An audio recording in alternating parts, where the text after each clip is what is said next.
very, very many people interested in football, and I always thought that football was a very important game, but I never realized until today just how important it is. Whether the Wonder Boys of White Hart Lane are or are not the team of the century can't possibly be more than a matter of opinion. Well, they're the finest team in Great Britain, and one of the best in the world. We are about the glory of the game. We are about playing with style. We are Tottenham Hotspur. The curve of the ball, the billow of the net, the beating of the trap and the picking of the lock, the swiftness of thought, the lightness of touch. We are Ginola, Greaves, Klinsmann. We are the collective gasp, the intake of breath, the flick, the trick, the 30-yard free kick. We are Hoddle, Mabbott and King. We are the lob, the chip, the dummy and the volley. We are the hat trick, the scissor kick. We are Bill Nick. That is schoolboy's own stuff. We are the outside of the boot, the inside of the net, and those seconds that last forever. It's Lucas Moura. Oh, they did it! I cannot believe it! Lucas Moura with the last kick of the game. We are Jennings, Defoe, and Perryman. Glory past, glory future, what was, what is, what's next. We are Blanchflower, Ardiles, and Bale. We are about winning with a flourish. We are about winning with style. We are about the glory of the game. Daring to try, daring to risk, daring to dream. To dare is to do.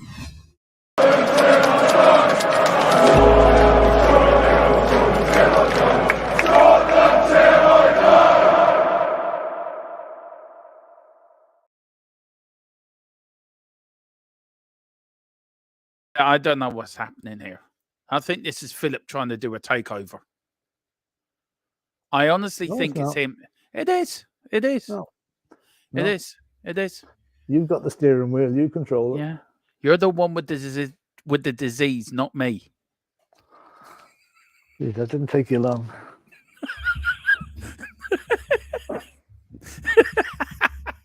No comment. Are you taking your antibiotics, Philip?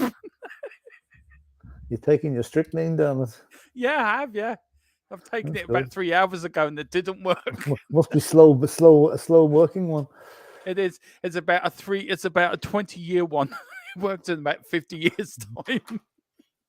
Yeah, no. In case you're wondering, I have a problem with one of my toenails, and I was with the chiropodist today, and she told me are the early stages of athlete's foot. So that's it. It's not a disease, really, you know. But you know, the news hound here on the right hand side couldn't fucking miss it. They had to go and put it in, you know.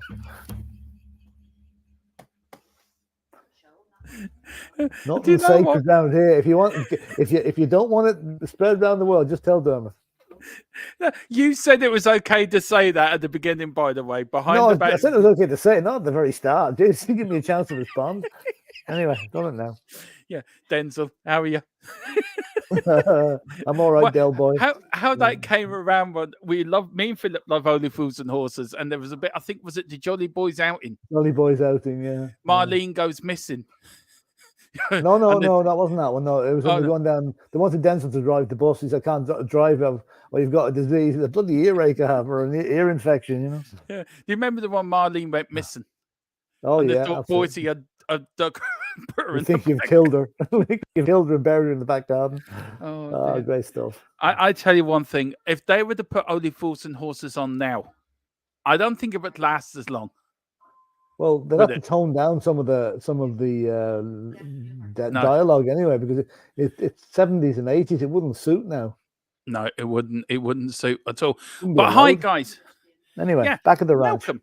Back at the ranch. Welcome to Thfc Till I Die, your home of Tottenham, past, present, and exciting future under Ange Postecoglou. And tonight is the start of a new show. Well, Gary Lineker sort of did it, and I've nicked it off Gary Lineker, but I hope he doesn't mind. Do you think he might come after us, Philip? Oh, I'd say he might be throwing packets of Walker's crisps at you for doing this. Yeah. Well, do you ever watch his documentaries he does with Alan Shearer? And I haven't seen them. No. Oh, you need to, Philip. They are so funny. Micah Richards, right? It's the most funniest fella on YouTube. He laugh at anything. Right. He's a big fucker as well. He's a big muscly fucker. Anyway, let's see who's in the house tonight. We've got Carl Simpson. Good evening, gents. Hiya, Big up, Carl. Carl said, I expect at least 6 of mine in the top 10. Carl, you got your very own top 10. We put yours into a whole new PDF. You got a whole PDF to yourself. Oh, fame at last, Carl. Fame at last. And if you want to join me and Philip, Carl, just let us know. You're more than welcome. Good evening, Paul G. Good evening, folks. He says, we've got Erwin. Hi, Dermot, Philip, and chat. Hope you're all well. Keep them well, Philip. Yeah. Say anything to Erwin? Yeah, good man here, Erwin. Hope you're having a good night. It's not too cold wherever you are. It's freezing here. Yeah, I went out earlier. Apparently the cold. This is no word of a lie. It's been that cold. It's froze the petrol in my car. Oh, jeez. So I had to get a mechanic come out and put a computer to put some signal to the engine to change something within the engine. Oh, I've never heard that before. And he had no word of a lie. He had sort of like no bigger than they're not even a laptop, Philip. No bigger than a what do you call them? Not they're not a laptop, but they're iPads. Yeah, no bigger than an iPad. Plug that. They're all programmed. They're all programmed. Yeah. This is an 08 car. This is not like your up to date, electric gee whiz of a car. I've got an old Flintstone car out there. Yeah, but they still have computer programs in them that they can like. I see my brother-in-law. He's got a garage here, and he has a laptop, and he doesn't. When the car comes in for a service, he plugs it into the computer and tells him what's wrong with it. It's great. Yeah, and it came up there. What was wrong with it? He pressed a few buttons. I heard the engine change. He said, "That's fixed it." Yeah. I said, "What did you do?" He changed some setting that it heats up. That the petrol will something to do with the petrol. Yeah. Oh, really? I hope it wasn't a Del Boy looking for the fuel leak in the with striking the lighter. You know what, Philip? Me could be like that. I was thinking that the other night. Me as Batman and Robin somewhere in Wexford or Leitrim. Yeah, I don't know who'd be Batman, who'd be Robin, but I think you'd be Batman, Philip. Anyway, hi to Paul G. Owen says, what's the temperature where you guys all are? It's -7 here, just outside of London last night, -5 tonight. It was minus, I think, 3 at the moment here in Courtown in Wexford. What's near you, Philip? It was -6 this morning with us, and it's about -2 now. -7, and Owen says it's literally. I'm literally living 500 meters from the sea in Waterford. It is fucking freezing. Yeah. He's not far from you, Dermot. There, so he's not. No, what about an hour? An hour and a bit. Yeah. She'll pop up to Gorey, Owen. And when warmer there. It's warmer there. No, we actually pop up to the new combined county or the newest county of Ireland. What's it called again? Wexstrom. Yeah.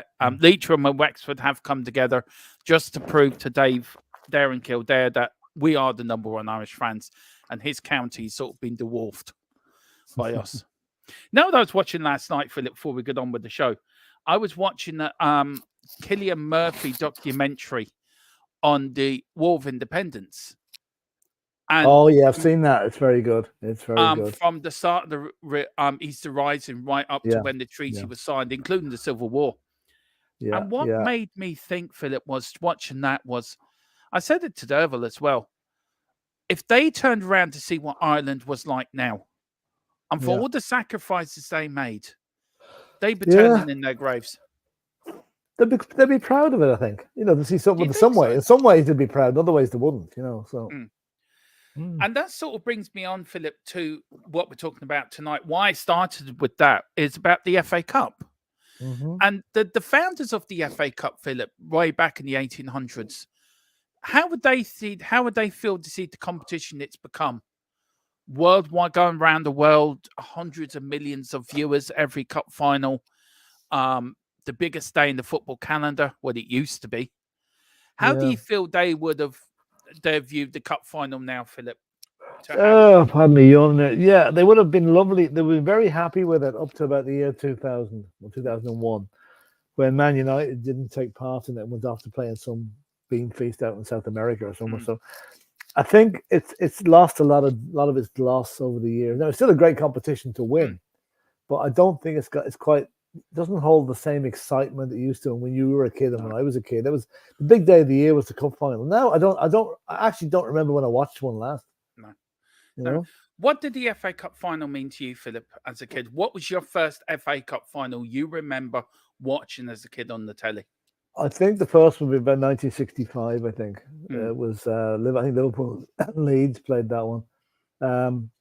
I think that was it. I don't remember any. Of course, remember the '67 one when Spurs won it, all right. And after that, I would have watched them pretty much during the '70s and '80s. But after that, after Spurs won us in the last time, that's really the time I lost interest in it. Well, not lost interest, but stopped really watching it religiously because the advent of the Premiership and everything. Then the FA Cup just took a step back a little bit, you know.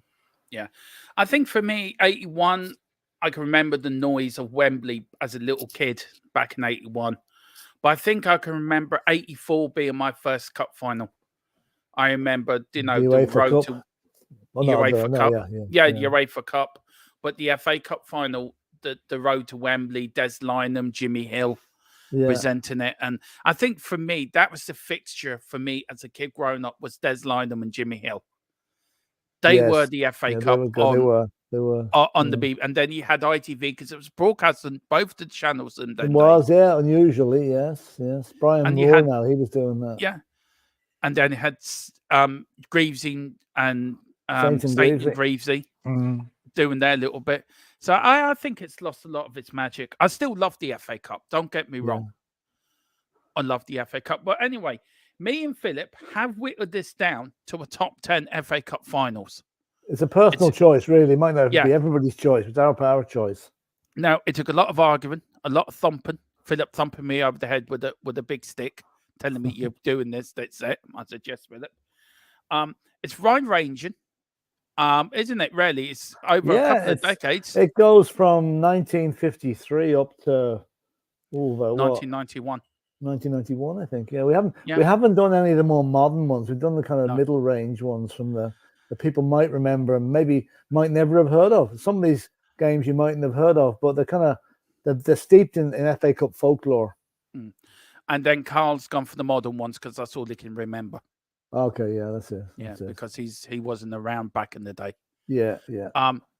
We've got, what's the point? Farts don't fall from the sky, you know. Well, I tell you one thing, I couldn't go to sleep tonight without knowing that. They come from the inner core of you being. So let rip, let it good, better out than in, you know. Right. Right.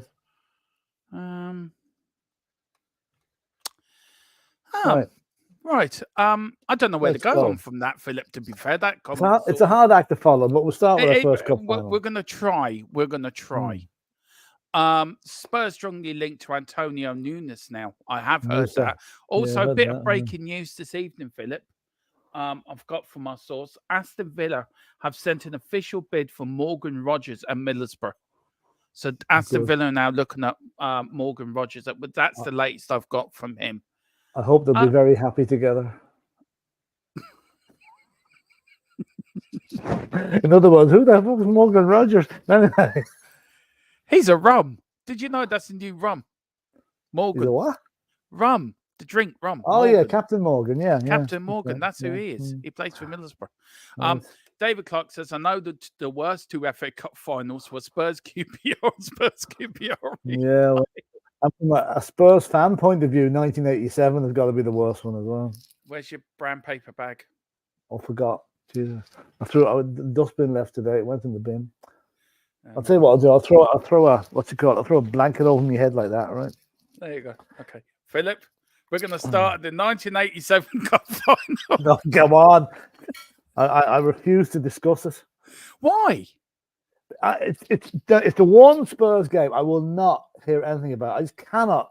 Why? It was the most embarrassing, hateful day of my life, and I won't even go back there again. Was it because it was our first ever Wembley defeat? FA Cup No, final. it was Wembley freaking defeat. Coventry City. That's because it was wrong. We did start so well, though, Philip. Got to go within 2 minutes. Doesn't matter how we started; we didn't finish very well. Did you? Were you complaining at Gary Mabbutt at the end of that game by any chance? Were you?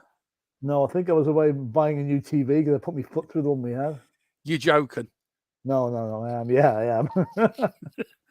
What, you were complaining about Gary Mabbutt, not about the telly? No, Gary Mabbutt couldn't stop that own goal, but we should have been way out of sight in that game anyway. Enough of that. Yeah, enough of that. Quick FA Cup quiz question for you and the chat, right?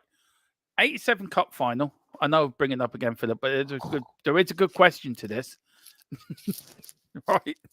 What was the most remarkable thing about that FA Cup final? Don't say anything yet, Philip. Oh, I know. About the Tottenham kit. So to give you a few minutes, after we talk about this cup final, why Philip has picked it. So what it is, Philip picks the first 5. I then... right, a bit of breaking news here, Philip. Steven Gerrard has extended contract as Al Ittihad manager. Extended his contract? Yeah. What, by 5 minutes? That's what it says. I know. He's on the. I thought he was going to get sacked.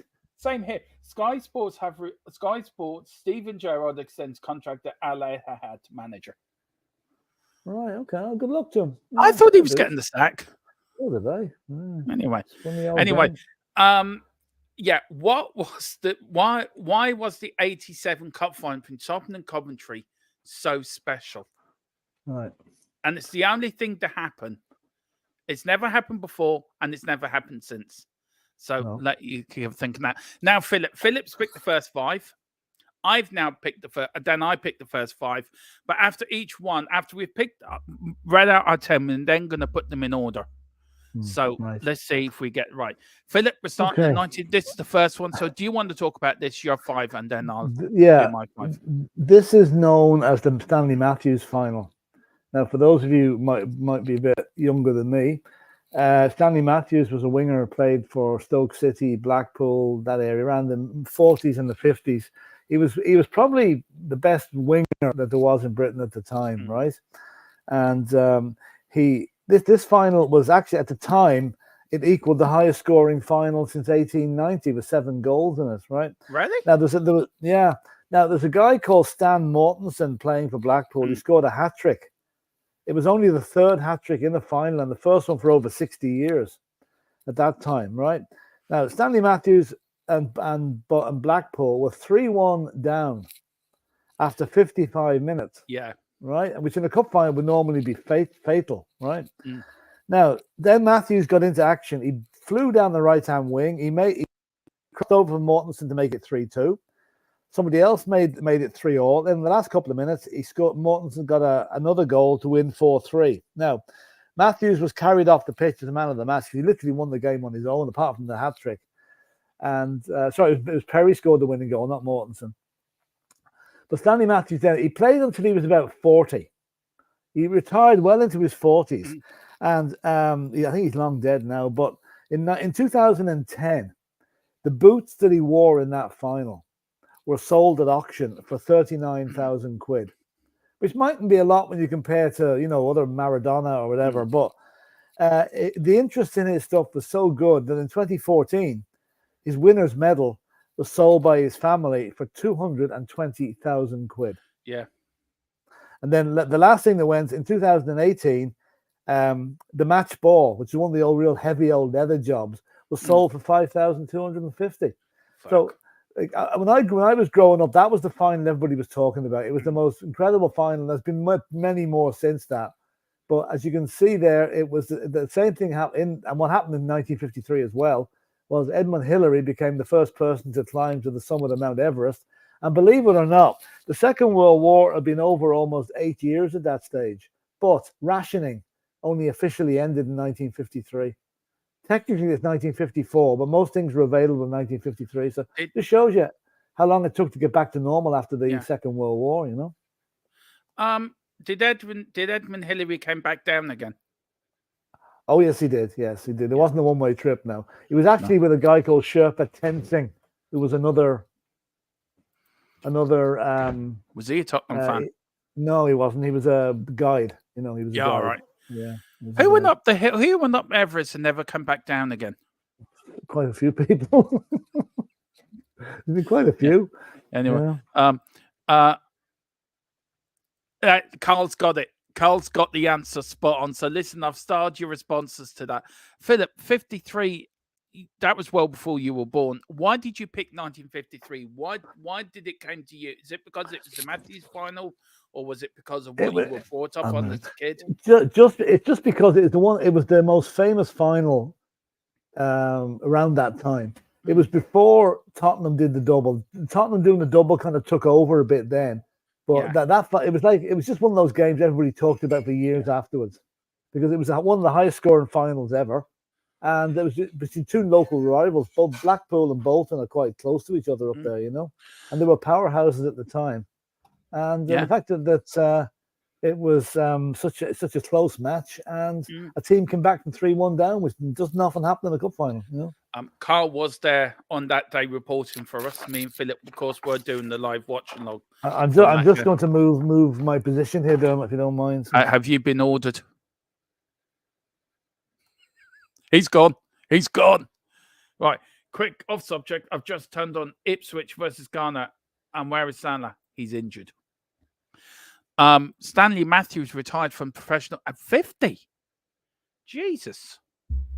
Fucking hell. He played into his good old age. Fucking me, 50. He must have been fit, lad. Okay, that's enough about farts from me for the night. I'm all gassed up now. You are something else. You are something else.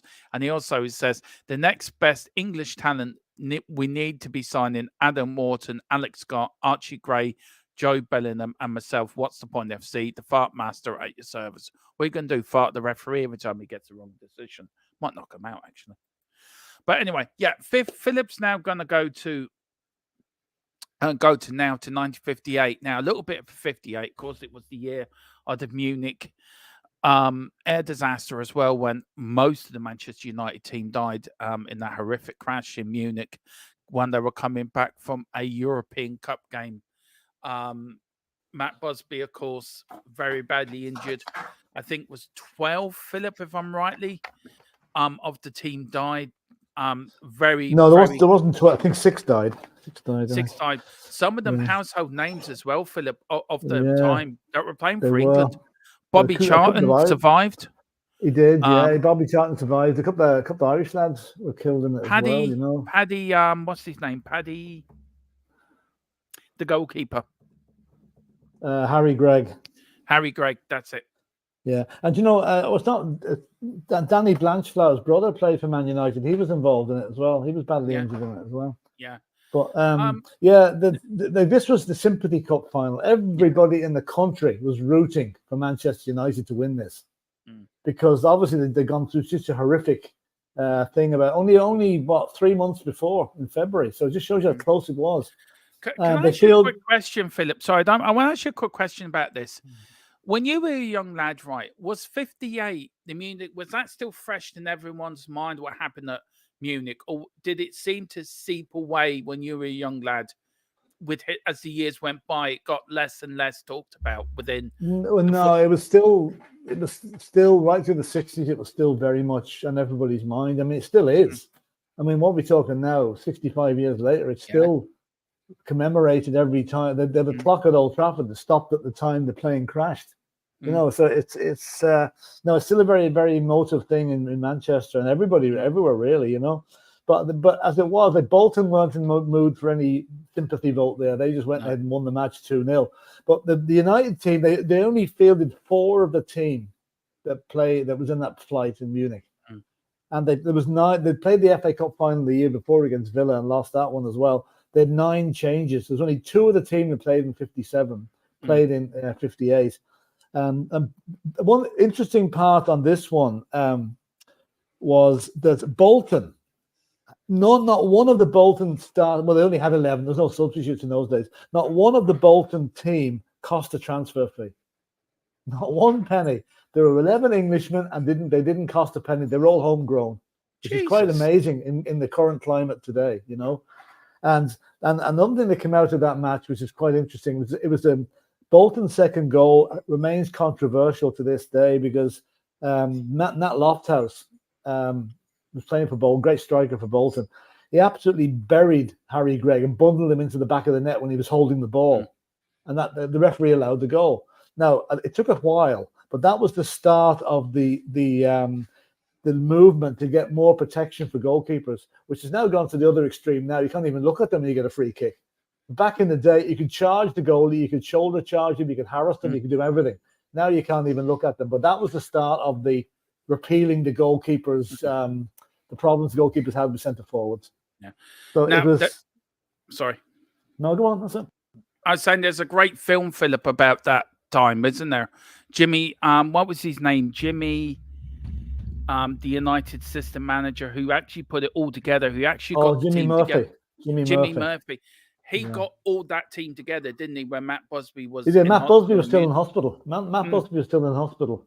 You know, it was he and Duncan Edwards was probably the most poignant player that was killed. Yeah. And Duncan Edwards would have been the equivalent now of probably Jude Bellingham or Harry Kane today. He was the captain of England and a brilliant young player. He was killed in it. You know, I think Liam Whelan was played for Bohemians here. He died in it as well. And it was. I mean, and the thing about it is that it was so avoidable. I mean, the pilot made 3 attempts to take off with snow on the wings of a plane. And you know, if you know anything about aviation, snow on the wings weighs a plane down so much. He ran out of runway. He just ran out of runway. There is a backstory to this, Philip, which I think people may want to know why it happened. The FA had put United under so much pressure, they wouldn't postpone the game on Saturday. That's right. And they put United on so much pressure to get back for that game on Saturday that there was no time for them. Because don't forget, United have flown to Bucharest behind the Iron Curtain, which then became the Iron Curtain back in the 50s. So there was so much pressure put on Manchester United to get back that they wouldn't budge. So United had and that's why the Munich air dis happened. That was one of the reasons why it happened. It wasn't the main reason, but it was the reason why that plane had to take off at that particular time. Apparently the pilot was blamed, was found guilty. But I think he was actually exonerated in future years with further inquiries. It was just it was a fault with the plane itself that it should have been de-iced before it took off, you know. And it was terrible stuff. Just a very quick question on that, Philip, before we move on. Should the FA take any responsibility for that disaster? Because it was their pushing. Well, I think they should, because it was their pushing United to get back, where a game now would have been put back 24 hours. Yeah. What was the difference? Why did the FA didn't do it? What was the FA back in that? Was it just a bunch of stuffy nose, conservative? Hooray Henrys. Yeah. But the thing about this, what the pilots probably should have done there was waited a couple of hours, had the plane de-iced, and then took off. You know, I don't think you can blame the FA for what the pilot did or the decision to try and take off again. I know they were trying to get back, but a couple of hours more wouldn't have made a lot of difference, you know? Yeah, they couldn't, because if I remember from the movie and reading books on it and watching articles about it, that the FA had given, they had to get back in England by a certain time. Well, maybe. And the why they tried 3 times was because Matt Busby was ringing the Man United to ring the FA. We can't get back. It's snowing over here. The FA saying, if you're not back by this time, we're going to deduct your points. United are fighting for the league championship that year. They don't want to lose points. Yeah. What do you think after that, Philip? The FA sort of softened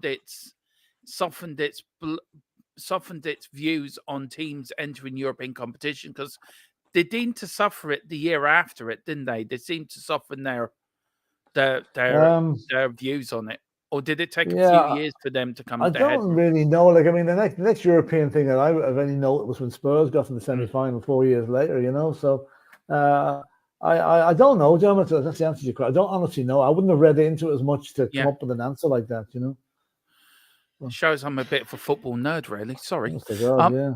Sorry about that. That's all right. As a kid, I just read football. I slept football. I just read everything or anything there was on football when I was a kid. Yeah. So all these little stats in the back of my head come out as, bit nerdy. Sorry. Anyway, any more about 58, Philip? No, that's enough. That's enough. No, we'll probably spend longer on that final than the other. Some of the rest of them won't be as quick, won't be as long because there's not that much to talk about. Now, this is one close to our hearts now. This one, 1967. This was a funny old setup, really. It's the first All-London Cup final. There'd never been one before, which is quite unusual. And it was very rich. Spurs were the better team, no doubt. Absolutely better team most of the game. There was a bit of needle involved in this game before the start because Terry Venables had signed for Tottenham earlier in this particular season. And here he was at the end of his first season at Spurs playing against his old club. And we had a really, really good team in this game. Jimmy Greaves, Gilzine, Frank Saul, Jimmy Robertson. Jimmy Robertson scored after 40 minutes.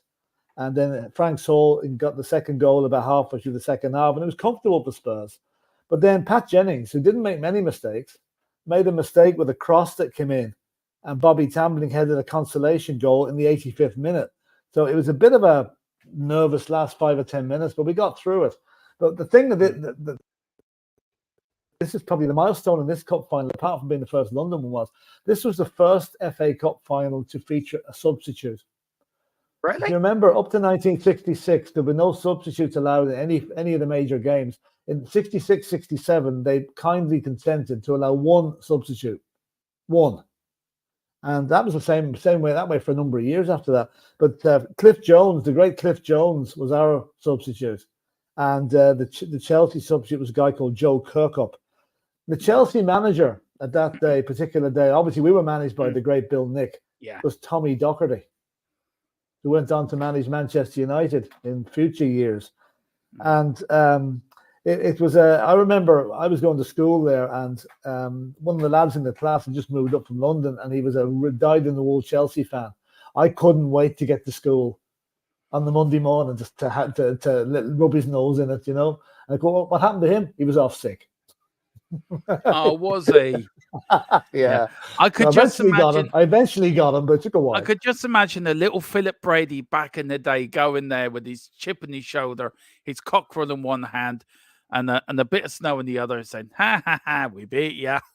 Yeah, but Dermot, that was in Birmingham, and that was everyone. No one there supported London teams. It was all Aston Villa and Birmingham City and Wolves and West Brom. Yeah. So we had to fight our corner, I'll tell you. You know, we really did. What was the FA Cup like back in them days, Philip, in the 60s? What was it like? What was it like FA Cup final Saturday in Birmingham, right?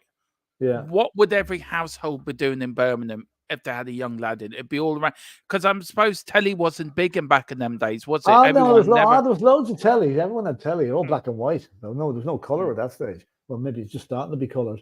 But no, I'll tell you one thing. It was a great afternoon for the women of the town to go shopping because there was nobody around. Everybody was in watching the match. You know, it was the FA Cup final was one of the big days of the year. It really was. Yeah. Not and it was the only match to be shown live on telly too. Yeah, one of the only matches. Yeah. You might have got occasionally an international match or something, but no, it was the only one that was shown, and both channels showed it. Well, at that stage, all we had was ITV and BBC, and they both showed us. 3 channels. No, Channel 4 hadn't even come along at that stage. No. All I can remember back as a kid was 3 channels back in the day. Oh, yeah, BBC 1 and BBC 2. Yeah, that's right. And ITV. Channel 4 came a bit later, I think, in the middle of the 80s. It did. But there was only 3 channels back when I was younger. Yeah. Right, Philip, we're going to pause it there because we've got the question we asked. So we've got to see what people have said. Right, so we'll stop that. We'll put us back there. I am going to start David's question as well. There we go. Wow. Right, here we go, Philip. The question was, what was so unique about the 1987 FA Cup final Spurs that was linked for Spurs? Never happened before, never happened again. Philip, what was the answer? Spurs were sponsored by Holston at that stage, the lager people. And for some unknown reason, the kit man laid out half the kit with Holston on the front of it and the other half with nothing on the front of it. And the players came out on the pitch for the match, half of them with a Holston, half of them with no sponsor. So the kit man was summarily sacked after the game. But it was very, very embarrassing for Tottenham. And Holston were livid because it was their big day, get their name on the shirts, So that we should have taken that as an omen. That was going to be a disastrous day, and it flipping was. David Clark said because the shirt spurts were spotless with no sweat. Well, that's absolutely right, David. Yes, as well. Yeah, it was the first time that they used a non-white ball. No, not that. No. Owen's going 1987. Jesus, I was 8 years old. Hey, I wasn't much older than Dermot. I was 10. You were only 9. You were 10. 10, yeah. 10. What are you laughing at? Me, little 10 Dermo. Little 10 Dermotron running around the place.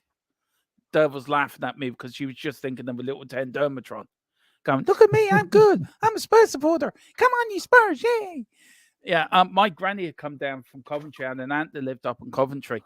And she came down and she said to me, who you supporting? Of course I'm supporting Tottenham. The only team around. My granny supported Coventry. Let's put it this way. Going to the local Irish club that night was a bit of a nightmare. Yeah, exactly. Yeah. I can imagine. I was 7, didn't have a chance to stay in. I hope you had a couple of pints to join your sorrows, did you? I did nick one of my dad's pints actually that night. He got drunk and I was able to neck a pint of Guinness. I know what it is. There was a mistake and had no sponsors on it. Big up, Carl. Yeah, that's true. Yeah, that's it. Frank Soane and Jimmy Greaves got the goals in 67. That's it. And then David Clark said the first person to have a colour collision down our street in Harlow was a dustbin man. Oh, God. Nice. Oh, yeah. And then what's the point? As a 4-year-old child, my favourite pastime was to read about politics in the Sunday Times. Yeah, very good. There you go. Now, Mr. Brady, 1970. We've left the harsh 50s behind. We've left the swinging 60s behind. Now we're into Philip's favourite year, the head-banging 70s. And now, if I remember correctly, sorry, Donald. I remember correctly on this one. Then in 70, Philip, Mr. Brady, you were there with your big flares, your big medallion, walking down to the local dance hall, and there was Mary. And Mary says, I want that medallion.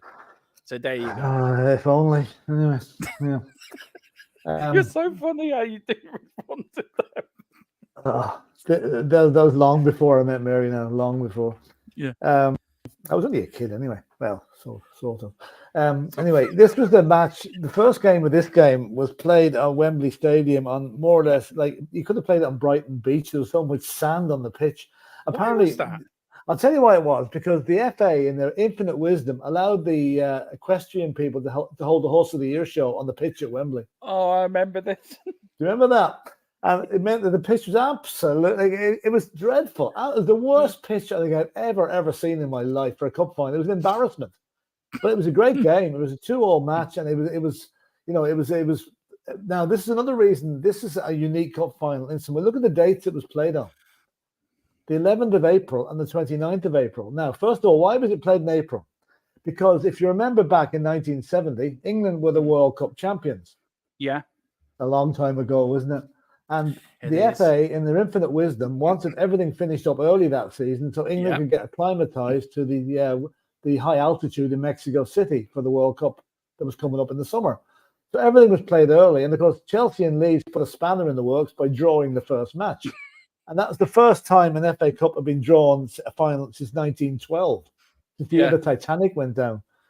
So what they did was they had to wait 18 nights before the replay. And the replay, because there was a northern team in it, they decided, we'll go up to Old Trafford and play. And as far as I remember, the pitch in Old Trafford probably wasn't much better because it was the end of the season and they'd been played on a lot, although it wasn't as sandy. But this was probably... it's ranked as one of the greatest cup finals ever, and also one of the most brutal. If you've seen some of the tackles that went in on this day, from the likes of Norman Hunter and Ronnie Harris, the wreck certificate stuff, It was amazing nobody was sent off. It was the more fouls in this game. It was incredible. But Chelsea eventually, having drawn 2 each in the first game, Peter Osgood and David Webb getting the winner in extra. They went extra time. What you call him? Was it Chris? Not Chris Jones. What's the name of that Jones fella? Alan Jones. No. It was Alan Jones.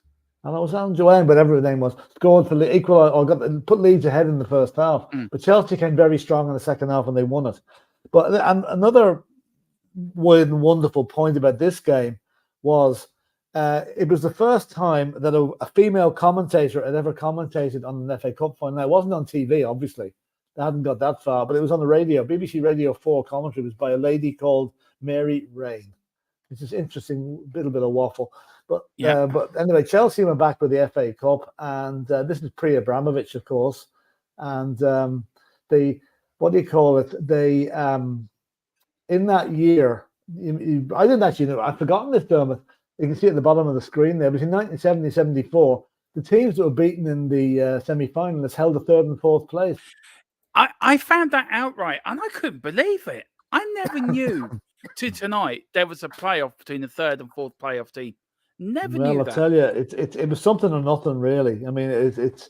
I don't think it lasted too long, rightly so. Because I mean, you lose in a cup final, you lose in a semi-final. That's it. You want to get out of it. You don't want to be, doing any more. But that was the first replayed FA Cup final. Of course, the next one was, I think we can remember when that was, 1981. Yeah, and 82. And 82. And 83. Yeah, that's right. 3 years in a row. Yeah, they made up for it. Yeah. So anyway, that's 1970, and I've just got one more to go now. Just very quick. Sorry, Philip. Go on. No, go on. Go on. No, after you. Yeah, I just want to get through. I just want to ask some of these chats here. Louis Chill asked us the question: what is your favourite Spurs FA Cup final? I'll go with you first, Philip. It has to be the 81 replay. I think that was just incredible. My second favourite one would be 67 against Chelsea. I think the fact we beat Chelsea. My least favorite one, I've already said that. You know which one that is? 1987. Mine was, of course, 1981. I was only a little snipper napper back in them days. Little DERMOTRON running around, going, "Come on, you Spurs, yo!" And then it has to be 91, hasn't it, Philip? Really, the Gaza final. Gaza Frying Club. They had which we will get on to. But for me, no, 81 and then 1991. We've got Carl Simpson saying they were going to cast Philip in Saturday Night Fever, but he turned it down. He said he couldn't be typecast. Now, is this true, Philip? Could you explain to... No? Okay. I don't worry. I'm putting the Fifth Amendment on this one. I don't have a clue what he's saying. That paid off for us, didn't it? It did, yeah. We've got also Footy Foy. Crazy days. Yeah, crazy days. That is coming. Something crazy is coming. Something crazy is coming. What's what? I remember my dad's huge shirt collars, big fart tie, flares. They were a width on our front door back in the 70s. I grew up in a very red-faced, embarrassed child. And what about the platform shoes as well? They were making everyone that's 5'6" look 6'2". Remember them? Now, Mr. Brady. We're swinging. We've swung from 1970 right up to near the end of the decade. Philip has rushed through. He's now probably into his teenage, early 20s here, swinging around his big medallion in Dublin as a bank manager, saying yeah to people, no to people with loans and that. But he always found time to watch the FA Cup final. And Philip, 76, what a crazy game this was. Yeah, this was one of the big shocks because Manchester United had finished 3rd in Division 1 as it was then, and Southampton were finished 6th in Division 2. So there was only one team going to win this game, and it was all United until the 83rd minute when a player called Bobby Stokes scored the winner, which United fans still claim was offside, but they've done the VAR thing on it now, and they've sort of said no, it wasn't offside, but it was close. But anyway, a couple of things about this final. Because he scored the winning goal, he was presented with a car, as Bobby Stokes was. Only problem was he couldn't drive, and he was living at home. So I don't know what happened to the car, whether he sold it or whatever he did. Yeah. But this was the last year, 1976, that the Queen attended the FA Cup final to present the trophy. She didn't do it. After that, they got the various other members of the royal family to do it, Prince Charles and Lady Di and whatever. But see, this was the last year that the Queen went to it, and it was also Southampton's first major trophy. And it was cause for great celebration around the country because most people love an underdog. And Man United had won enough. They would have been successful enough. So they were glad to see Southampton win it. And one player for Southampton got his second FA Cup winner, even though his first one was playing in that game I mentioned a few minutes ago, the Chelsea-Leeds game. He won a medal for Chelsea in that game. It's Peter Osgood, who was coming near the end of his career. He also played for Chelsea in the 67 Cup final against Spurs. So he had 3 cup finals and he got 2 medals. Not too bad. And that's the player that when I was talking to a Chelsea fan there one time and says, I don't think Chelsea have had a decent striker since Peter Osgood. He looked at me as if I had 2 heads on me. Who's Peter Osgood? I said, oh, God. Be like Spurs fan not knowing who Jimmy Greaves was, Yeah, I know. It's ridiculous. He was one of the great strikers. He was. I love Carl Simpson's comment here, Philip. True. Yeah. Good point, Carl. Yeah. That final put her off football for life. Philip, Yeah. Philip, Well, actually, I am not coming to Wembley again, Philip. Philip, let's go. No, I think what it was, every time a player went up there, she would say, what do you do? And what do you do? Yeah. Do you remember the cup got to Norman finals? Hunter, is that I chop people's legs off. Yeah. It was like she'd be going there, right? She'd be sitting there, right? Philip right next to her. Would go, Philip, what are they doing now? He probably got so sick of it, right? I'm never taking you again. He says, who's playing? What are we doing here? Why are they playing with I thought it was a rugby match. He's a massive Spurs fan, Prince Philip was. He was a massive top. Yeah, I heard he was a massive Tottenham fan. I've misjudged that man. Yeah. I still misjudged that man. I still think he was behind something that happened to Diana, but I'm not going to go any further than that. Yeah, well, that's another day's work anyway. Anyway, that's my 5 final. I just want to throw that one in as kind of a quirky one at the end, Yeah. I tell you one thing, Philip. Out of them 5, where in the top 10 now? Look, where would you start putting them in our top 10? Well, let me see your 5. I don't know what your 5 is first, so we'll have to wait and see. Yeah. Okay, we'll go through some of these chats here, and then we'll get on to mine, Philip. We've got Erwin saying 1991 Cup Final is where I become a lifelong Spurs fan. I was sitting watching the game on the day of my Holy Communion and still love watching them today. Good lad. Erwin, you must have got rich that day like I did when I did my Holy Communion. But did I see any of that money? No. My parents said, let me look after it. And like a gobshite, I went, there you go. Yeah. Did they put it in the bank account for you, Dermot. It's made a fortune in interest ever since, Yeah, that's, in the pub somewhere in Mullingar. Go on. Did you ever make any money out of your Holy Communion? Oh, I can't remember. Probably did. Yeah, anyway. We've got Peter Rodriguez. Peter Rodriguez was the Welsh. Rodriguez, yeah. Welsh captain. Right. Yeah, I remember him actually. Yeah, I remember him. Yeah. Right, look, we're going to do Carl Simpson's because I think it's fair. So I'm going to skip mine and I'll go back to mine. Now, Carl says, right now, I'm waiting for some of my picks. DERMOTRON let me down. Well, here you go, Carl. The whole number 10. Now, he's gone for more. Now, he's gone for Liverpool versus West Ham, the Gerrard final, Philip. Good final. That was Liverpool 3-1 up. Do you know West Ham could have won it? Gerrard went down with cramp, and then that thunderbolt, Philip, out of nowhere. What would you reckon that was his number 1? He put that at number 1. Do you think that's a good? Yeah, that's fair enough. Yeah, like I mean, I'm looking at finals here. That I've seen a few of them. The 90s and but the more recent ones, I've no recollection of them because I haven't really been watching FA Cup finals recently. So Liverpool, Everton, of course, Hillsborough '89, very emotional seeing that, and that must have been the only cup final, Philip, back in the day that the whole crowd were just shouting Merseyside. Yeah, that's true. Yeah, that was a very emotional final, all right. Yeah. I was actually hoping Everton would win that one. Actually, to be fair. Was that the year that Arsenal went up 4 days later and beat them in Anfield? Yeah, that was it. Yeah, that was it.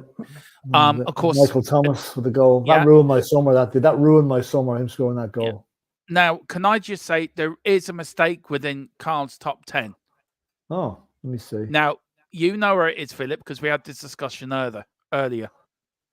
Oh, yeah, Can people spot the mistake? I don't know if he's done this deliberately, but can you spot the mistake in the top 10?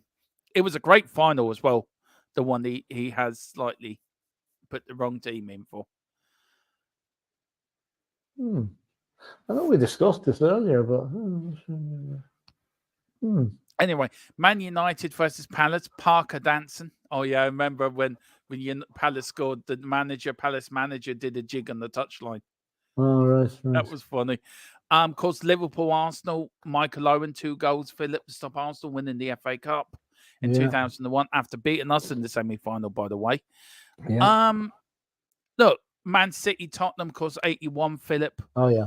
Forest, Tottenham, 1991. He's picked a good top 10 there, Philip, to be fair. Yeah. And the Man City Watford game, 6-0 in 2019. 2014. Is that, he did it on purpose. He did it on purpose. It was the Crystal Palace Arsenal. It should be Crystal Palace versus Man United. That's right. Yeah, 1990. Yeah. He did it on purpose. He's given Arsenal more credit than they're due for, Carl. My God. Yeah. I'm getting a bit worried about you, Carl. That cup final was great. Fergie's first FA Cup win. Philip, Ian Wright coming off the bench, getting 2 goals for Crystal Palace. Yeah, that got him a chance to Arsenal. Yeah, Mark Hughes getting the equaliser. And then, of course, them winning the replay. Do you think that's the right order with Carl's? Do you agree with that 10-1? Fair enough. Yeah, they're all good games. They're all good games, yeah. And I wouldn't disagree with Carl. No. And then Owen saying, good selection, Carl. Yeah, it was a good selection. Ha. I remember my dad took £10 from me to put Spurs to win. Des Walker, I think, got the own goal. If that's correct, I don't know. I got £40 back. Good times. Yeah, Des Walker with an own goal. Yeah, it was. Now, Mr. Brady.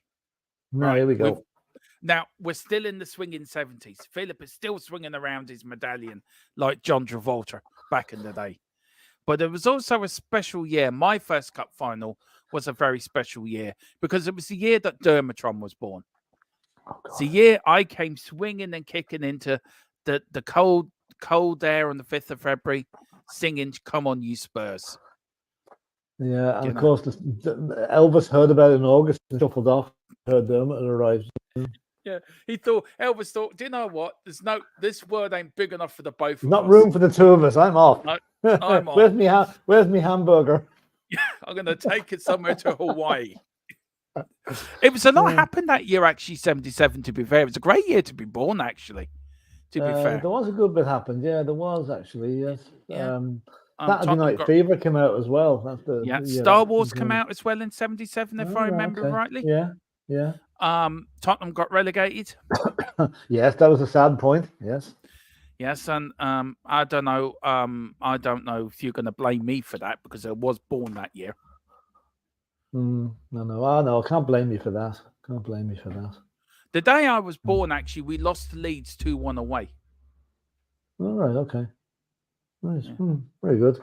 And seriously though, Philip, where I was born, White Hart Lane was 20 minutes, 30 minutes away, half an hour away from where I was born.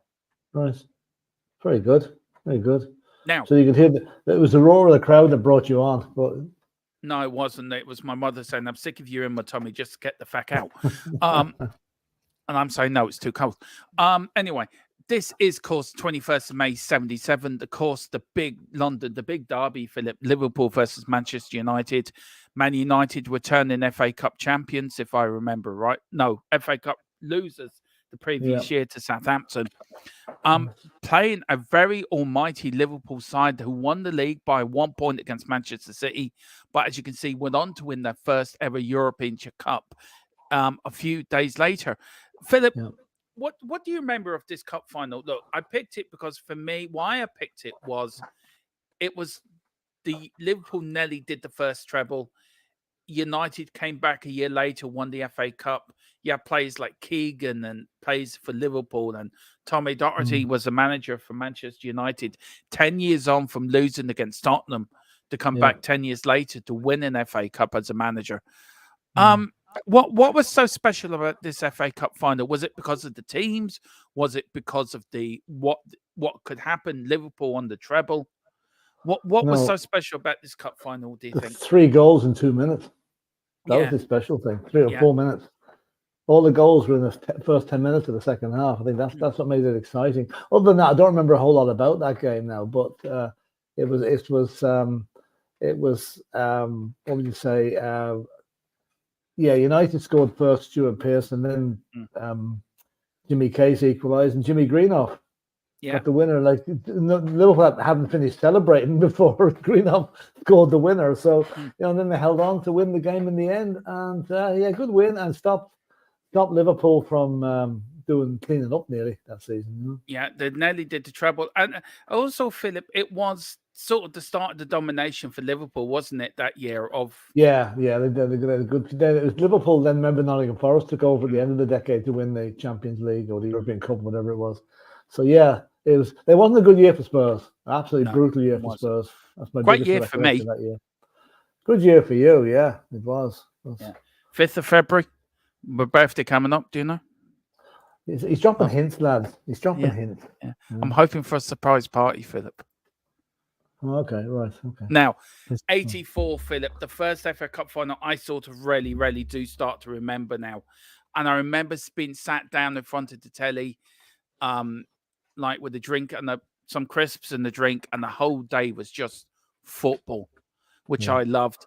The team going to Wembley. You had Jimmy Tarbuck, Des Lynam, Jimmy Hill doing the presenting, Jimmy Tarmac doing the football at 2 o'clock. Do you remember? Jimmy Tarmac. Jimmy Tarmac. Sometimes I said I meant Jimmy Tarmac. Jimmy Tarmac. Oh God, yeah. Jimmy Tarmac was his brother. Jimmy Tarmac was his brother. Yeah. Was his brother. Go on. You know, the thing I remember most about this game, it's not the football, it's the amount of publicity Elton John got because he was the chairman of Watford. That was all he was talking about. Elton John this, Elton John that, you know. Now, he has gone on the record since he wished he went into the dressing room at half time to have a go at the players. Because he felt, and I remember that Watford weren't giving it all. Okay, right. Now, look, for me, I think why I picked this, Philip, was because of Watford. It was like an under Jimmy Tarmac. I can't believe I said that. I didn't even realise I said it myself. I know. But it was like underdog, wasn't it? What was to come a few years later? Little Watford against the mighty Everton, who I think had they won the league that year in '84. Yeah, they had. I think. Oh no, they didn't do the double, but no, it was the following year they won the league. And then they won the Cup Cup. Then the following year, of course, in '85. Big change from Everton to what they're like now, isn't it? Yeah, it is. I mean, Everton have got to. I think Everton were on 3 FA Cup finals: '84, '85, and '86. Yeah. And Everton were a good team. And Gary Lineker was playing for them at that stage too. No, Gary Lineker played in '86. '86 was it? Oh, I thought he went to. Then he went to Barcelona. Yeah, right. Yeah, he played at Leicester then. We got Carl saying Jimmy Tarmac. His brother is Paul Driveway. His brother is Paul Driveway. Oh God! Nice. I am not going to let that one go. Nope. Colin Cross said it's the end of the road for you. I can't believe I said that. I cannot believe I said Jimmy Tarmac. Honest to God. Right. Anyway, so that's number 2 for me, 1984. Not really a lot happened that year, Philip, in the world of in the world of anything happened in Ireland in '84. Was Charlie Hottie still Taoiseach? I think we're in deep financial depression over here at that stage. As far as I remember. Yeah. Was he Taoiseach? Was he still trying to buy shirts from France at that point? I think he was bringing his Charvet shirts in. You know, if anyone doesn't know that, the Prime Minister went on TV and told everyone to pull in their, don't be spending any money we don't have. The next thing he was getting orders of £1,000 shirts being flown in from Paris for him to wear. You know, we're gonna have to do a video on him, Philip. We're gonna have to. It's freaking hilarious what he got up to in about a 10-year period. Yeah, pretty much. Yeah. How much he Screwed the country, basically. That's putting it politely. I mean, I was only a young kid at the time. Philip remembers it better than me, and Philip is still angry now these days when you mention his name. Yeah. He starts going, yeah. Right. I still very quickly. I saw the video when it goes on in 1980. We cannot afford to spend more than we earn. Yeah. And right, it's going out with all this babble, right? And then he goes, we have to tighten our belts. Now, you're sitting at home thinking, at last, we've got a sensible, reasonable leader. Someone that's going to take the country into the new decade. Yeah. Yeah. And then look at him. Yeah. His documentary's brilliant, though. If you ever watch it, there's a 3-hour documentary about him. His whole life.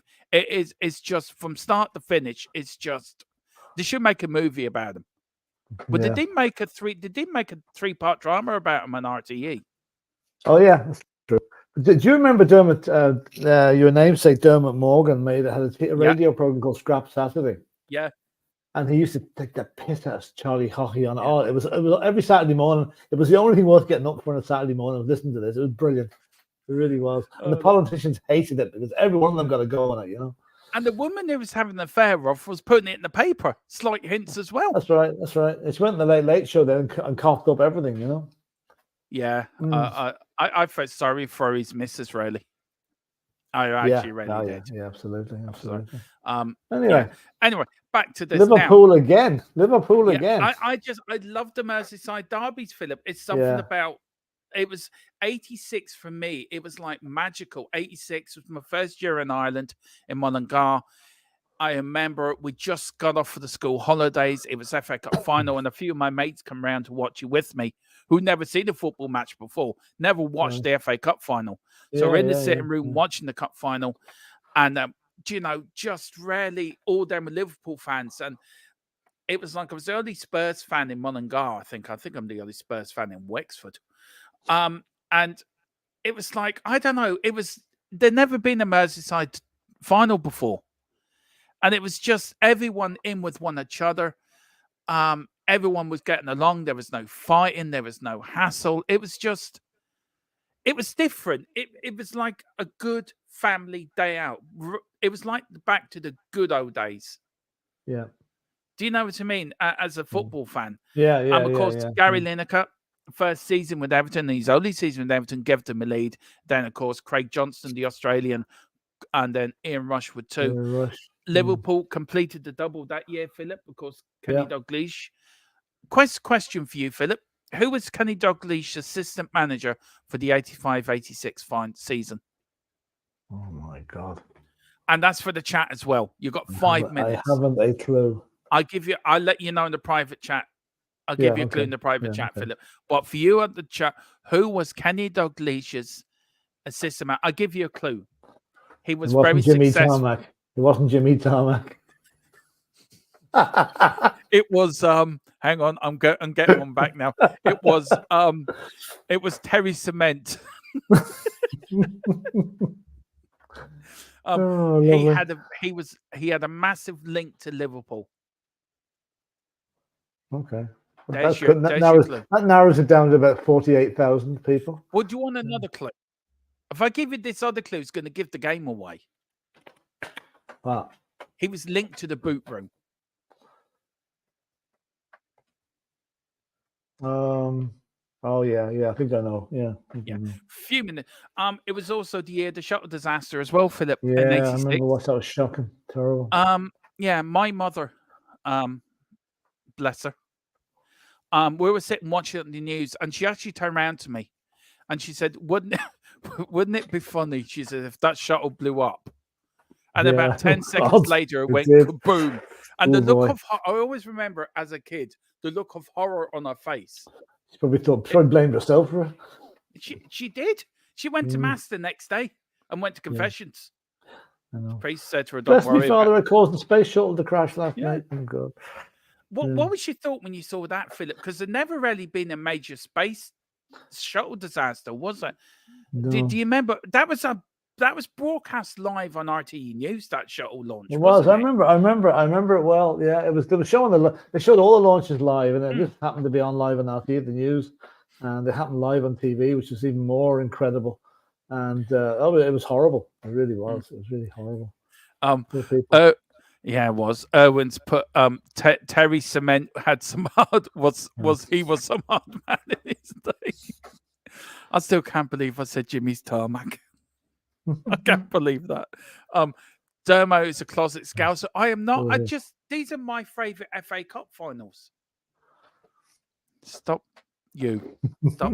Got my own back on you. I know you are. But 86 though, Philip, what do you remember of it? What's your reminding memory of the 86 Cup final?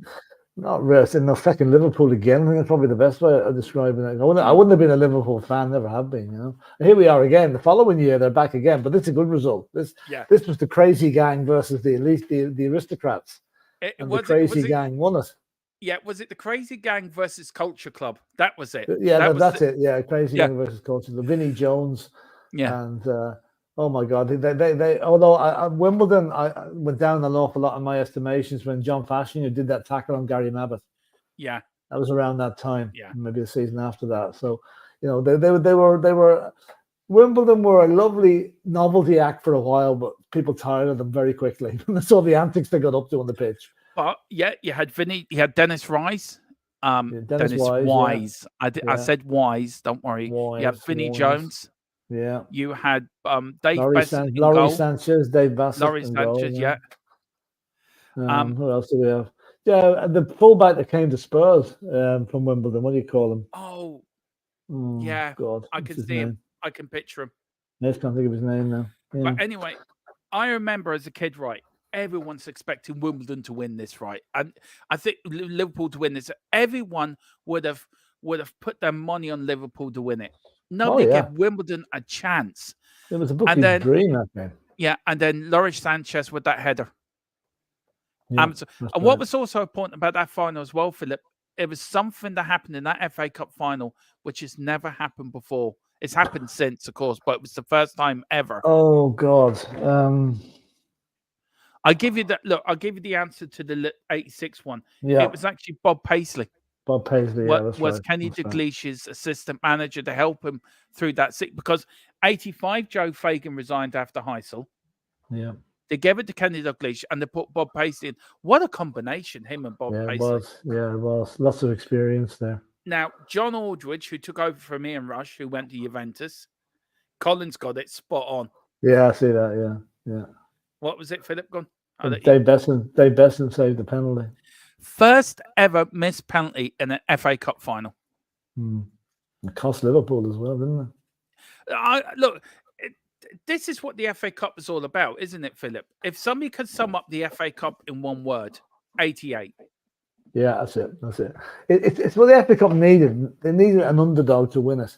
I mean, let's face it, it happened the year before as well. This is 2 years on the trot. It happened. Yeah. You know, it kept the thing going. It kept pot boiling a bit. So it was a great win for Wimbledon now. And I mean, but I think it's one of those games. Liverpool don't know how they lost it. Carl's noticed it. Carl has noticed it. Yeah, did you see that bit on the bottom there? That Ireland beat England. Yeah. Now let's talk a little bit about that, Philip, shall we? For about a few minutes. Put the ball in the English net. Ray Houghton. Yeah. Look, first major tournament for us, Philip. It was a major achievement. And then who did we get drawn against? England, Russia, and Holland. I mean, if you couldn't pick a more group of death, that would have been it. Yeah. And then what did Ireland do?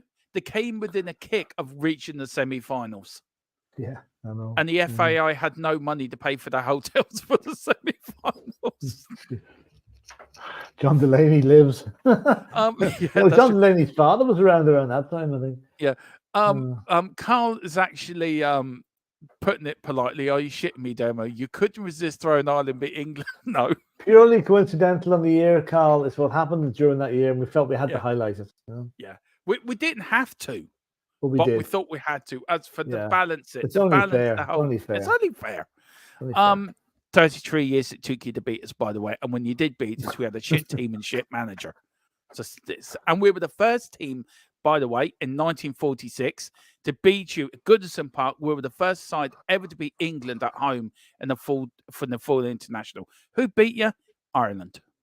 Here we go. Here we go. Here we go. And also, whose cousin, fourth down, once removed, kick your butt out of Ireland as well? Michael Collins. Michael Collins. Sorry. No. 88, Philip. Yeah. Little Dermo was living in England with my dad. My whole household was going mental. We've beaten England. I wore my Ireland shirt the next day at school. Absolutely loved it. Their shoulders back, chest up. Little Dermo giving it his large. What was it like in Ireland? It was something like in Ireland. Yeah, I was very busy that year. I remember I was helping with a festival where I was living, and that took up a lot of my time during that year. Yeah, 88 wasn't a bad year actually. Yeah, it was a good year. I remember I got a promotion at work that year, so that was kind of good. That was a good year for me. Yeah. What was it like when Ireland beat England the next day? Was Ireland sort of quiet? Nobody was. Oh, it was mental. Yeah. We was going around the streets of Dublin, hanging flags out of the back of cars and everything. It was great. Yeah. I'll tell you, I missed them though. And all of Wales was Irish for that game, boys. I bet you were. I bet you were. And Carl says we'll let you know we'll let you have your moment. Good luck at this tournament. Can I just give him a response to that, please? Just want to give him a response.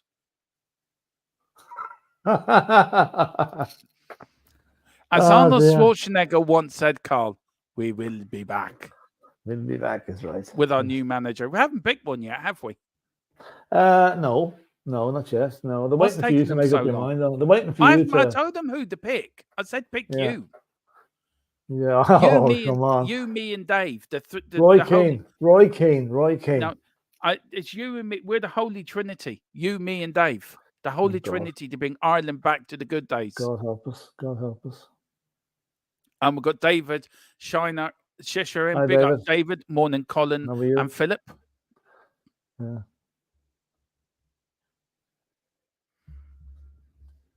Oops, he's lost something. Have I changed my name or something?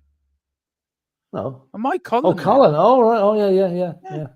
Oh, yeah. Okay. Yeah, no, he's saying hello to Colin in the chat. Oh, is it Colin in chat? All right. Yeah. Big up. Not saying hello to you at all. I know that. He's totally ignored me. I didn't say anything wrong about Australia. We love them. Right. First, it's the Gaelic for the first. Is that Gaelic for first? First, no, it's just a typo. It's only a typo, David. Oh, a typo. Carl says, not swiveling on that, Dermo. If you were, Carl, there would be something wrong with you. G'day, Colin. He says, evening, David. And he says, and Derm. Ha, ha, ha, ha, ha. Carl's enjoying the swiveling on it bit. Anyway, so, look, 88, Philip, was a great year for the underdog. And, of course, Ireland beat England in Euro 88. And, that's it. And England went out losing 3 games on the trot, only scoring 1 goal. And absolutely being them. Well, the only thing England did win was the fans. Mind you, I think they lost the fight as well.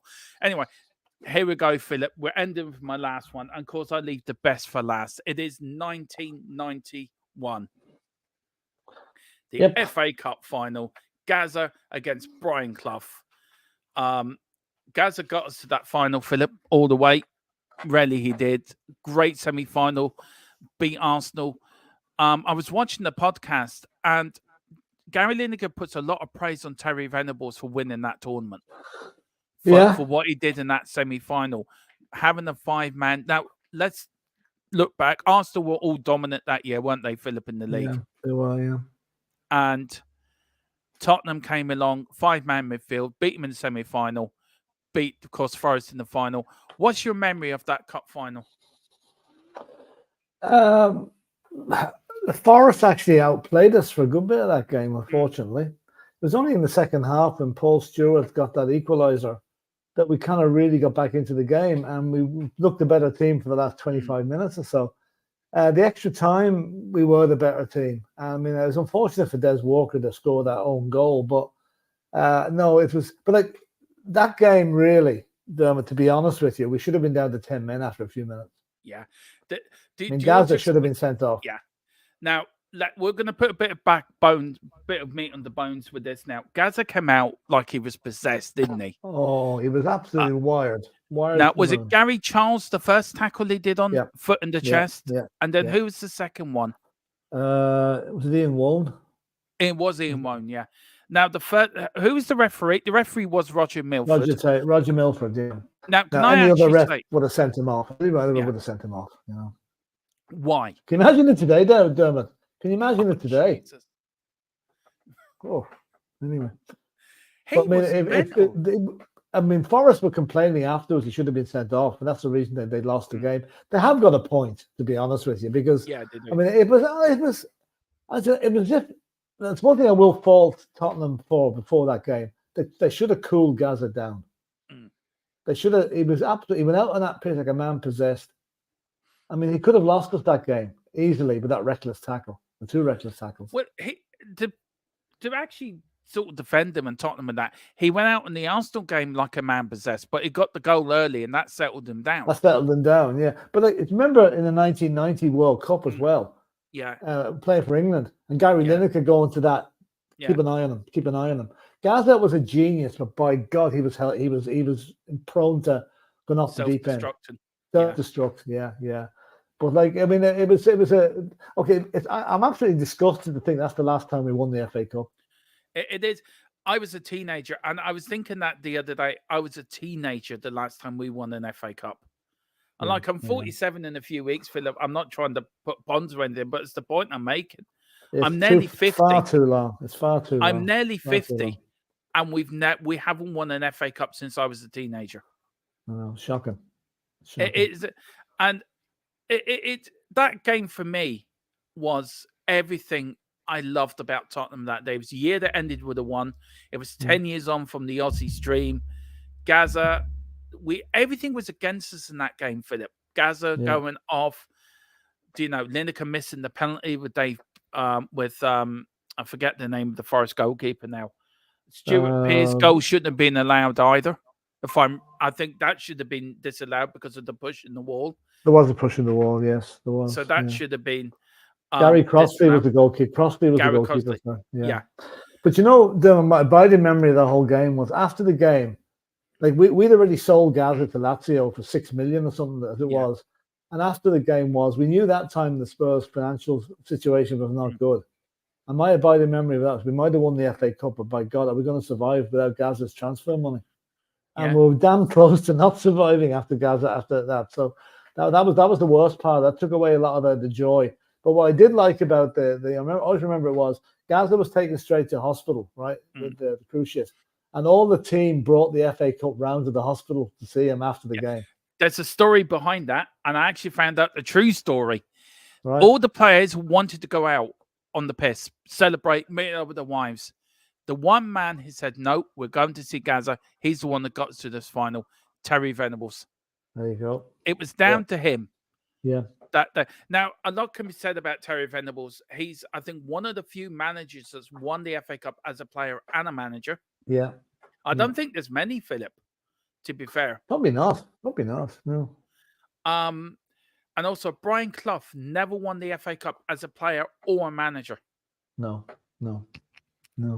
And also that year, Philip, the Football Association announced plans for a new Super League. Where have you heard this before? Yeah, this one actually happened, though. Yeah? This is the Premiership. So it started the year after. That's my 5. What do you think of my 5, Philip? I think they're very good, but you know something? I don't think it's fair to rate them 1 to 10. I think we'll give them all number 1 because they're all good finals in their own right, to be honest with you. Although I would put a Tottenham one first, just to be, keep it right, keep it lit. Now, what other FA Cup finals we should have put in the top 10? And there's hundreds of them. 99, Man United going to do the treble, Philip. Could have. 62 when we won the cup. 61 when we won the cup. Yeah. We could have done 1921. We could have done 1923, the first Wembley final, the White Horse final. 1901, we could have done loads of them. It's something we might revisit with a second string. Yeah. Well, look, where do you want it to go next? I love this idea of 10 of the best. Yeah. Where we have to. I enjoyed the whole concept of this show. I've really enjoyed this. Yeah. Yeah. It was good fun. Excellent. I don't know. Do we go on a? Do we go top 10 Spurs strikers over the years, or top 10 goalkeepers, or? I want to go. I wonder what you think of this, Philip, for the next one. Top 10 Football League and Premier managers. Do you know? Good point. I know what you do. The best managers in football since 1960. Yeah. How about that? The top 10. Yeah. Look. I wonder now if we'll go for another 5 minutes. Is that all right with you, Philip? Yeah, I'll have to finish up then. Actually. Yeah. I'm going to say Scott Socceroos through to the last 16, the Asian Cup. Oh, big up to David. Des Walker, the best moustache in football in the 90s. Yeah, he was. Des Walker was an apprentice at Spurs. I never knew that. Yeah, he was. Yeah. Didn't last though. Yeah. I was 21. Wow. Yeah. Young buckdom. Yeah, I was young, only teenager. I was 8, says Carl. Wow. It's shocking, isn't it? Real Madrid and Atletico late 2-2 late on in the Copa del Rey. Right. Wow. Was he Shamu? Good day, mate. He was David. Egypt and Ghana 2-2 draws. 2 draws for Egypt. Oh boy. Mo Salah got his hair cut as well, long last. He did. Swings and roundabouts. I'm getting mine done tomorrow, I think, as well, Philip. I got mine done today now. So yeah.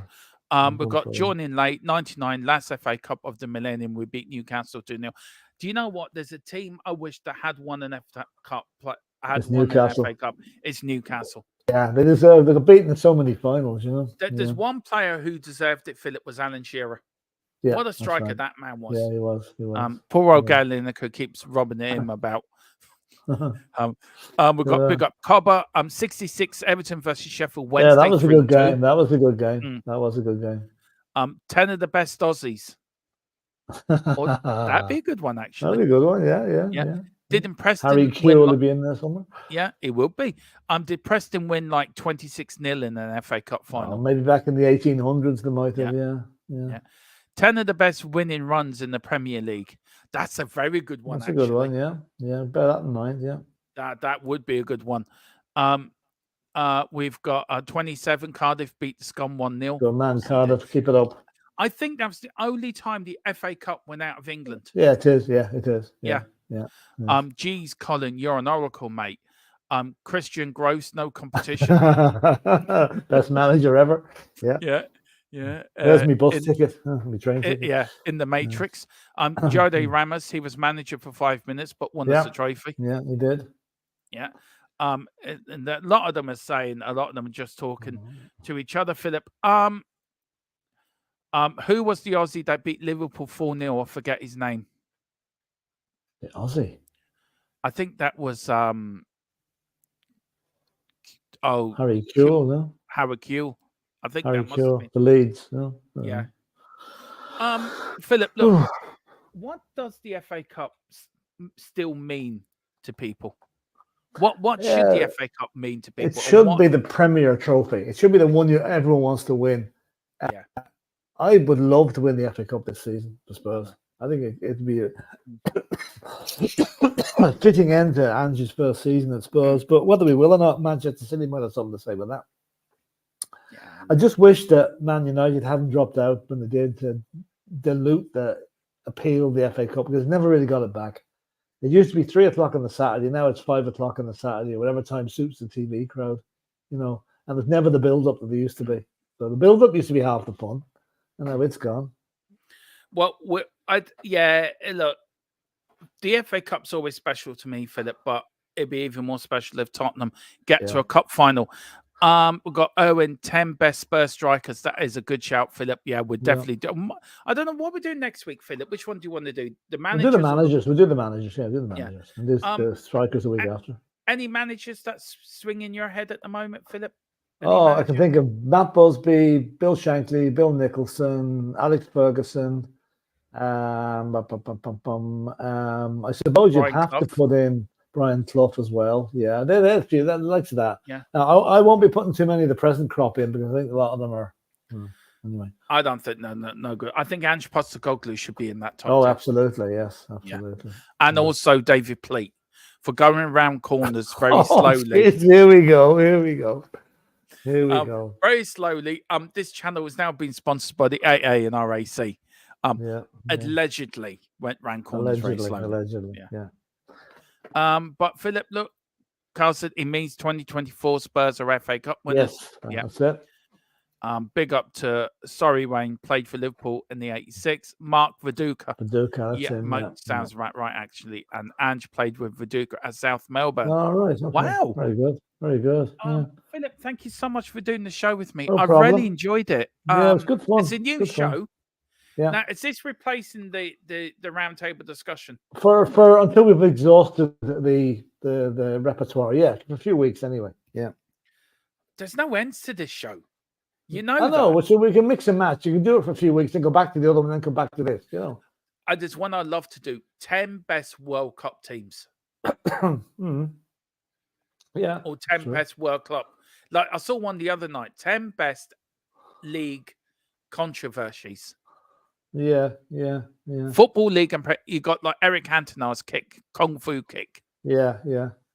He's still talking about seagulls coming to the seashore. True.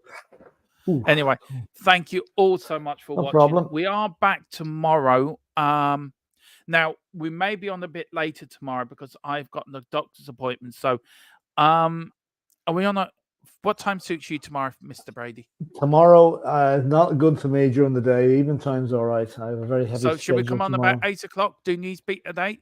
Yeah. And then what we're doing Saturday? We're doing around the ground Saturday. There's no matches on Saturday apart from a couple of them, but we could do it. Yeah, we could do a couple of the games. Yeah, there's a couple of Premiership matches, I think. Yeah, I'll tell you, that's a good one. That is a good one. Yeah, that's true. That is a classic one. That is good. Carl says he has to ruin the show, has he?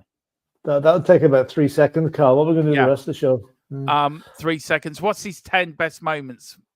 Well, 9 of them. Number 10 is when he left. I can't think of the other 9. That's that one. Good luck, David, on your debut on Tottenham on tour tomorrow. Oh, good luck. Oh. Best of luck on that, David. Hope you get on the right. In all sports, I agree, Big T. Yeah, in all sports, VAR does it. Now, one quick thing, Philip. 2nd of February, 8 o'clock, it's back. It's Dermo and Phillips rugby time. Oh, it's not the rugby again, are they? Yeah, right, yeah. Okay. Right. Now, that's when I keep asking Philip the How many points for a conversion, Dermot? 3. 2. Jeez, you should never get that right. You know what? I will be asking you that night. For England, we've got Ireland away to France, 8 o'clock on the 2nd of February. It is rugby. It's back on THFC till I die. You loved it the last time. Can't be the 2nd of February. It's the 2nd. It's Saturday. Is it Friday night? No, it's a Friday night. Yeah, 8 o'clock. Oh, it's a Friday night. I was thinking about it because I know the 2nd is on a Friday. Yeah, okay, fair enough. That's fair. And then we played Twickenham this year with England. Lovely. We beat them there anyway. Not to worry. Yeah. Anyway, right. We've got that's it. All right. God help us all. Exactly. Oh, that keeps on 10 different celebration when Dyer goes. The best one is Philip did a knee slide across the sitting room floor. Anyway, thank you all for watching. We're back tomorrow at 8 with whatever. Oh, just one more thing. You covering the F1 chat? Yeah, we are covering F1 on our above here. THFC till I F1 till I die. We will be covering everything from pre-season testing to every race and qualifying session. So there you go. I better go because Philip needs to go. I need to go and have my dinner. So thank you all for coming. We're back tomorrow night at 8 with Newsbeat, transfer news, Philip dancing around the sitting room pretending he's Tom Jones, so who knows. But anyway, I might not be here. He might have murdered me by then. But on that bombshell, on that bombshell, come on, you Spurs.